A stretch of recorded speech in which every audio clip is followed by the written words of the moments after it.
నానాసాహెబ్కు ప్రథమ దర్శనంతో బాబా చరణాల పట్ల పూర్తిగా విశ్వాసం కుదరలేదు. నీది నాది 4 జన్మల సంబంధమని చెబుతున్న బాబా మాటలను ఏ విధంగా విశ్వసించాలి? అందుకు సరైన ప్రాతిపదిక ఏమిటి? అందరూ పిచ్చి ఫకీరుగా భావించే పాడుబడిన మసీదు వాసిని గురువుగా ఎలా భావించాలి? అందుకు సంబంధించి నాకు కూడా హృదయంలో ఒక భావన కలగాలి కదా అనే ఆలోచనలతో బాబా చరణాల పట్ల నానాసాహెబ్కు భక్తి కుదరలేదు. నానాసాహెబ్కు అలా అనిపించడం సహజమే. నానాసాహెబ్ ఆలోచన సరళి ఒక విధంగా సమంజసమే. హృదయాన్ని స్పర్శించే మహిమానుభూతులు పొందకుండా హృదయంలో ఉప్పొంగే భక్తిని ఉద్భవించడం కష్టసాధ్యమే. కానీ సద్భక్తుని పట్ల అపారమైన కలవరం కలిగిన సద్గురు సాయికి కాకాసాహెబ్ హృదయంలోని భావం పట్ల మాత్రం కలవరం లేకుండా ఎలా ఉంటుంది? కనుకనే తమదైన శైలిలో నానాసాహెబ్ హృదయంలో తమ పట్ల భక్తిభావం పరవళ్ళు త్రొక్కే వైనంలో బాబా అద్భుతమైన అనుభవాలను ప్రసాదించారు. అందులో మొట్టమొదటి అనుభవం ఏమిటో మనం ఇప్పుడు విందాం.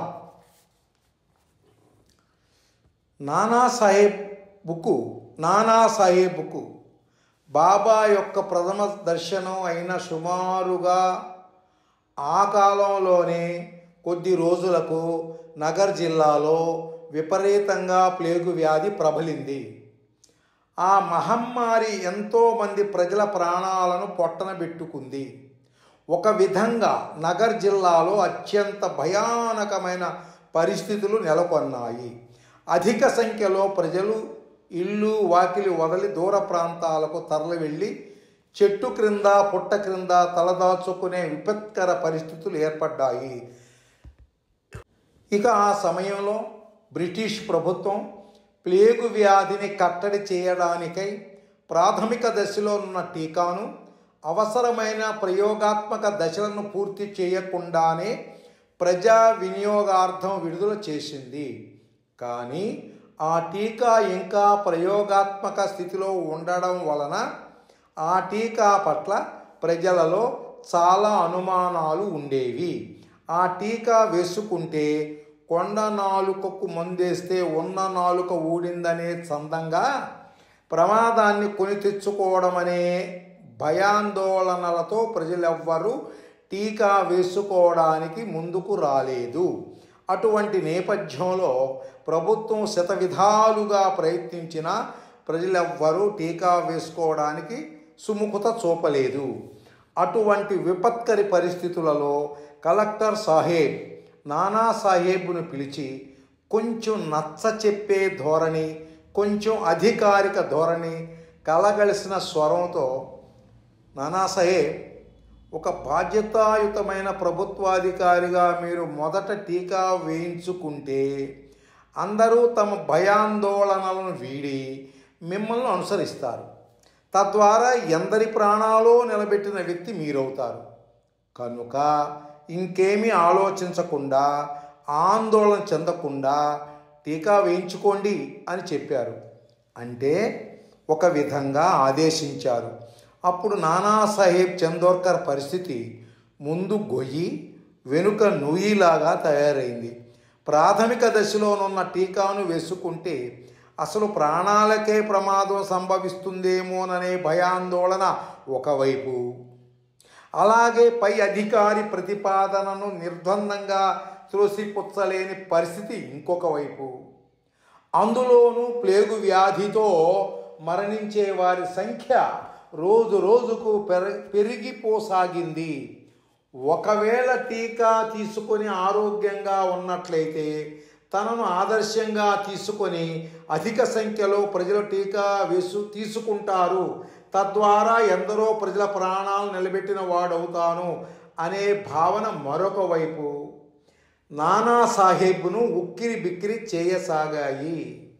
ఏమిటి మార్గం? ఇప్పుడేమిటి చేయడం అని ఆలోచన చేయగా నానాసాహెబ్కు చటుక్కున బాబా స్ఫురణ కలిగింది. బాబా రూపం కళ్ళ ముందు నిలబడింది. నిలబడటమే కాదు, బాబా రూపం పదే పదే పదే కనపడుతూ కళ్ళ ముందు నుండి కనుమరుగవడం లేదు. అప్పుడు నానాసాహెబ్కు మనసులో షిరిడీ వెళ్ళి బాబాను దర్శించుకొని ఈ సమస్యను ఆయన ముందుంచాలి, ఆయన ఎలా చెబితే అలా చేయాలి, ఇక అందులో రెండో ఆలోచన ఉండకూడదు అని దృఢంగా నిశ్చయించుకొని తదనుగుణంగా ఉద్యోగానికి సెలవు పెట్టి షిరిడీ బయలుదేరాడు. షిరిడీ చేరగానే మసీదుకు చేరుకొని బాబాకు ప్రణమిల్లగానే నానాసాహెబ్ రాక పట్ల ఎంతో సంతోషపడిన బాబా అమితమైన వాత్సల్యంతో, ఏం నానా, అంతా కుశలమే కదా అని అడిగారు. అప్పుడు నానాసాహెబ్ తన సంకట పరిస్థితిని బాబాకు సవివరంగా నివేదించాడు. అప్పుడు బాబా ఎంతో ప్రసన్నంగా, అందులో ఏముంది నాన్న, కలెక్టర్ సాహెబ్ చెప్పిన విధంగానే టీకా వేయించుకో, అందువలన ఎటువంటి చెడు జరగదు, భయపడవద్దు అని అభయపూర్వకంగా సమాధానమిచ్చారు. బాబా మాటలకు నానాసాహెబ్ మనసులో ఎంతో కుదుటపడి బాబా చెప్పిన ప్రకారమే తానే ముందుగా టీకా వేయించుకున్నాడు. బాబా అభయమిచ్చిన విధంగానే ఏ విధమైన దుష్ప్రభావం కలుగలేదు. నానాసాహెబ్ పరిపూర్ణ ఆరోగ్యంతో ఉన్నాడు. ఆ వార్త నగర్ జిల్లా అంతా వ్యాపించడంతో ప్రజలందరూ ధైర్యంగా టీకాలు వేయించుకున్నారు. తత్ఫలితంగా ఎంతోమంది ప్రజలు ఆ మహమ్మారి నుండి రక్షింపబడ్డారు. తద్వారా వేలాది మంది ప్రాణాలను కాపాడటంలో నానాసాహెబ్ పాత్ర ప్రముఖమైనదని ప్రభుత్వం మరియు పత్రికలు ప్రశంసల జల్లు కురిపించాయి. దీనికంతటికీ కారణం బాబా అనుగ్రహపూరిత అభయమేనని నానాసాహెబ్ హృదయానికి బలీయంగా తెలియరావడంతో నానాసాహెబ్కు బాబా పట్ల భక్తి కుదిరి ఇక బాబాయే నా సద్గురువు అనే విశ్వాసం నానాసాహెబ్ హృదయంలో మెల్లగా చోటు చేసుకోసాగింది. శ్రీ సాయే నా గురువు అనే భావన నానాసాహెబ్ హృదయంలో మెల్లగా దృఢమవుతున్న తరుణంలో నానాసాహెబ్ ఏమాత్రం ఊహించని ఉపద్రవం తాను బాబా చరణాలను ఆశ్రయించడానికి ఆటంకంగా వచ్చింది. సద్గురు సాయి చరణాలకు నేను దూరం అవుతానేమోననే భయం నానాసాహెబ్కు కలగడానికి కారణమైన ఆ ఆటంకమేమిటో, సద్గురు సాయి సంకల్పంతో ఆ సంకటం ఎలా తొలగిపోయిందో విందాం. నానాసాహెబ్ తండ్రి గారైన శ్రీ గోవింద్ పంత్ కవాడ్ పుణ్యక్షేత్రానికి చెందిన శ్రీ సకారాం మహారాజ్ గారి శిష్యులని మనం ముందర ముచ్చటించుకున్నాం. నానాసాహెబ్ నివాసం ముంబైలోని కళ్యాణ్లోనే ఉండేది. ఆ ప్రాంతంలో మహమ్మదీయులు ఎక్కువగా ఉండేవారు. మొదటి నుండి శ్రీ గోవింద్ పంత్ మరియు నానాసాహెబులకు కళ్యాణ్ వాసులైన మహమ్మదీయులతో మంచి స్నేహ సంబంధం ఉండేది. అందువలన నానాసాహెబ్ ఇంటికి మహమ్మదీయులు తేనీటి సేవనానికి రావడం, శ్రీ గోవింద్ పంత్ మరియు నానాసాహెబ్ కూడా మహమ్మదీయుల ఇంటికి తేనీటి సేవనానికై వెళ్ళడం తరచూ జరుగుతూ ఉండేది. కానీ ఒక సందర్భంలో ఏ కారణం చేతనో శ్రీ గోవింద్ పంత్కి మహమ్మదీయుల పట్ల ఆగ్రహం కలిగింది. దాంతో శ్రీ గోవింద్ పంత్ ఇంట్లోని వారందరినీ పిలిచి, ఇక నుండి ఏ మహమ్మదీయుని ఇంటికి మనం వెళ్ళకూడదు, ఏ మహమ్మదీయుని కూడా మన ఇంటికి రానివ్వకూడదు అని తీవ్రమైన స్వరంతో ఆదేశించారు. అంతగా శ్రీ గోవింద్ పంత్కు వారి పట్ల ఆగ్రహం కలిగింది. ఇక్కడ ఇంట్లో ఈ సంఘటన జరిగినప్పుడు నానాసాహెబ్ ఉద్యోగరీత్యా బయట ఊరిలో ఉన్నాడు.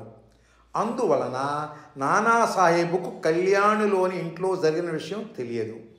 కానీ ఎప్పుడైతే జరిగిన విషయం నానాసాహెబ్ దృష్టికి వచ్చిందో నానాసాహెబ్కు మహా కఠినమైన పరిస్థితి ఎదురైంది.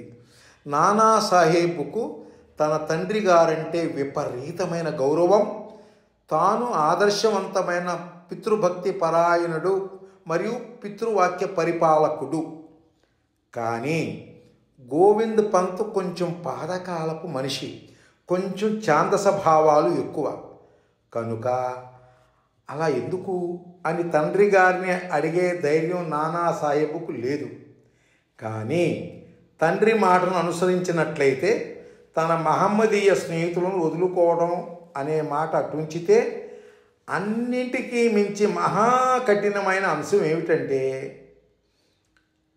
ఆ రోజుల్లో అందరూ మహమ్మదీయునిగా భావించే మసీదు వాసి అయిన శ్రీ సాయిబాబా వద్దకు వెళ్ళడానికి తన తండ్రి ఎక్కడ అభ్యంతరం చెబుతాడోనని నానాసాహెబ్ తీవ్ర చింతాగ్రస్తుడయ్యాడు. ఒకవేళ అదే జరిగితే జీవితంలో అంతకంటే కఠిన పరిస్థితి ఏముంటుంది? జీవితంలో సద్గురును వదలాల్సి రావడం కంటే అతి పెద్ద దుఃఖం ఏముంటుంది అనే ఆలోచనలతో నానాసాహెబ్ మనసు కకావికలమైపోయింది. ఒక విధంగా నానాసాహెబ్ అత్యంత కఠినమైన పరిస్థితిలో ఇరుక్కున్నాడు. ఎందుకంటే శ్రీ గోవింద్ పంత్ చాలా ఖచ్చితమైన మనిషి. ఒకసారి వద్దు అని అన్నాడంటే ఇంకంతే, మరలా ఆ నిర్ణయంలో మార్పు ఉండదు. కానీ అదే సమయంలో సకల లోకపాలకుడు, సకల చిత్త చాలకుడు అయిన శ్రీ సాయి తమతో అపారమైన రుణానుబంధంతో బంధించబడి అసంఖ్యాక భక్తులను తమ చరణాలకు చేరువ చేయవలసిన తమ ప్రియ భక్తుని అలా ఎలా వదులుకుంటారు? కనుకనే తాము చేయవలసింది బాబా అంతర్లీనంగా చేసే ఉంచారు. అది ఎలాగంటే, తాను సద్గురు సాయి చరణాలకు ఎక్కడ దూరం కావలసి వస్తుందోననే భయాందోళనను ఇక నానాసాహెబ్ ఏమాత్రం భరించలేక ధైర్యం చేసి తన తండ్రి గారి వద్దకు వెళ్ళి, నాకు ఒక విషయం చెప్పండి, నేను ఇప్పుడు ఎవరి దగ్గరికైతే వెళుతున్నానో ఆయన చరణ దర్శనానికే వెళ్ళాలా వద్దా, లేదంటే బ్రాహ్మణుడైన శ్రీ సకారాం మహారాజు వద్దకే వెళ్ళమంటారా అని తీవ్రమైన ఆవేదనాపూరిత స్వరంతో తన మనస్సులోని మాటను అడిగేశాడు. అప్పుడు శ్రీ గోవింద్ పంత్ రెండో మాటకు తావు లేకుండా వెంటనే, అరే షిరిడీ సాయిబాబా నీ గురువు, ఆయన వద్దకు నీవు తప్పక వెళ్ళాలి, సకారాం మహారాజు నీ గురువు కాదు అని తేల్చి చెప్పేశారు. శ్రీ గోవింద్ పంత్ మాటలు విని నానాసాహెబ్ తాను ఏం విన్నాడో నమ్మలేనంత సంభ్రమాశ్చర్యాలకు లోనయ్యాడు. అత్యానంద భరితుడయ్యాడు. తన తండ్రికి తన గురువు శ్రీ సాయిబాబా అని ఎలా తెలిసింది? ఆయన గురువు శ్రీ సకారాం మహారాజ్ అయ్యుండి కూడా నీ గురువు సాయిబాబా అని చెప్పడానికి ఏ అదృశ్య శక్తి ప్రేరేపించింది? ఇదంతా బాబా లీలా అని ఖచ్చితమైన రీతిలో తెలియరావడంతో ఆనందాశ్రువులు కనుల నుండి ధారగా ప్రవహిస్తున్న స్థితిలో తన తండ్రి గారికి అత్యంత ప్రేమపూర్వక పాదాభివందనం చేశాడు. శ్రీ గోవింద్ పంత్ కూడా అంతే వాత్సల్యంతో నానాసాహెబ్ తల నిమిరారు. ఆ విధంగా తాను ఎంతో గౌరవించే ఆరాధించే తన తండ్రి ముఖతః శ్రీ సాయిబాబా నీకు గురువు అనే మాటలు వినడంతో నానాసాహెబ్ హృదయంలో బాబా పట్ల ఉద్విగ్నపూరిత ప్రేమభావం ఉప్పొంగింది. ఆ విధంగా సద్గురు ప్రసాదించే అలౌకిక అనుభూతులు తమ హృదయంలో అనుభవం అవుతున్న కొలది తన పారమార్థిక ప్రగతికి అవసరమైన సద్గురు చరణాల పట్ల భక్తి క్రమేణా దృఢమవసాగింది. ఇప్పటి వరకు మనం ముచ్చటించుకున్నట్లుగా నానాసాహెబ్ హృదయంలో బాబా పట్ల భక్తిభావం కొద్దిగా దృఢమవుతూ బాబా చరణాశ్రయుడు కావడం ప్రారంభం అవగానే ఇక తమ సద్భక్తుని పారమార్థిక పురోగతిని శీఘ్రతరంగా పురోగమింపచేసే ప్రక్రియకు సమర్థ సద్గురుడైన శ్రీ సాయి శ్రీకారం చుట్టారు. ఒక విధంగా భగవంతునిలో సంలీన దిశగా హృదయాన్ని జాగృతం చేసే మేలు కొలుపుగా పారమార్థిక ప్రగతి బాటలో మేలి మలుపుగా భావించే ఓ అపూర్వమైన ఆధ్యాత్మిక అనుభవాన్ని బాబా నానాసాహెబ్కు ప్రసాదించారు. ఇక ఆ దివ్యానుభవం యొక్క పూర్వాపరాలలోకి వెళ్ళి తొంగి చూచి విందామా? నానాసాహెబ్ విద్యార్థిగా ఉండే రోజులలో నిత్య నియమంగా ముంబైలోనున్న లక్ష్మీనారాయణ దేవాలయానికి వెళ్ళేవాడు. ఆ క్రమంలో కొన్ని రోజులకు దేవాలయంలోని లక్ష్మీనారాయణ స్వామి విగ్రహం రూపం తనకు ధ్యానమూర్తిగా ప్రకటన కావడం మొదలైంది. ఆ తరువాత చాలా సంవత్సరాలు అంటే షిరిడీలో బాబా దర్శనం అయ్యేంత వరకు నానాసాహెబ్ ఆ ధ్యానమూర్తినే ఉపాసించేవాడు. కానీ షిరిడీలో బాబా దర్శనం 2-3 సార్లు కాగానే అకస్మాత్తుగా తనకు ధ్యానంలో అప్పటి వరకు తన ఉపాసనామూర్తి అయిన లక్ష్మీనారాయణ స్వామి రూపం అదృశ్యమై ఆ స్థానంలో బాబా రూపం ప్రకటన కాసాగింది. అలా జరగడంతో నానాసాహెబ్ ఒక్కసారిగా ఖిన్నుడయ్యాడు. నిజం చెప్పాలంటే ఇప్పటి వరకు ఎన్నో సంవత్సరాల నుండి దృఢమవుతూ వస్తున్న ఉపాసన ఒక్కసారిగా చేజారిపోతుందేమోననే ఆలోచన కలిగి మనసు ఒక్కసారిగా తీవ్ర భయాందోళనకు లోనయ్యింది. అటువంటి నేపథ్యంలో సరే ఇక తన మునుపటి ఉపాసనను శాశ్వతం చేయమని బాబానే అడుగుదాం అనే ఉద్దేశంతో బాబా దర్శనానికే షిరిడీ వచ్చాడు. మసీదులోకి వెళ్ళి బాబా పాదాలకు ప్రణమిల్లగానే నానాసాహెబ్ చందోర్కర్ ఏమీ చెప్పకుండానే నానా నానా ఎందుకంత ఆందోళనకు లోనవుతున్నావు? ధ్యానంలో ఆ మూర్తి కనిపిస్తే ఏమిటి, నేను కనిపిస్తే ఏమిటి, తాను నేను ఒక్కటే అని అనునయంగా అభయపూర్వకంగా పలికారు. సద్భక్తుని పరిణితి యొక్క పరిధికి అందని మంచిని సద్గురువు చేస్తూ జరుగుతున్నదంతా నీ మంచి కోసమేనని అనునయంగా చెప్పడంలోనే ఒక విధంగా సద్భక్తుని పట్ల సద్గురువుకుండే అలౌకికమైన బాధ్యత మరియు అవర్ణనీయమైన కలవరం ప్రస్తుత సందర్భంలో స్పష్టంగా మనకు అవగాహనకు అందుతాయి. బాబా మాటలు నానాసాహెబ్ హృదయంలో ఏదో తెలియని ఆనందాన్ని కలగచేశాయి. తను ఏమీ చెప్పకుండానే తన మనసులోని ఆందోళనను గుర్తించి తనకు మాత్రమే తెలిసిన తన మనసులోని ఉపాసనామూర్తి రూపాంతరం గురించి అభయపూర్వకంగా ప్రస్తావించడంతో బాబా యొక్క సర్వాంతర్యామి తత్వం నానాసాహెబ్కు అవగతమై మనస్సులో ఎనలేని శాంతి అనుభూతమైంది. ఇక అప్పటి నుండి తనకు ధ్యానంలో బాబా రూపమే స్థిరంగా ప్రకటమవసాగింది.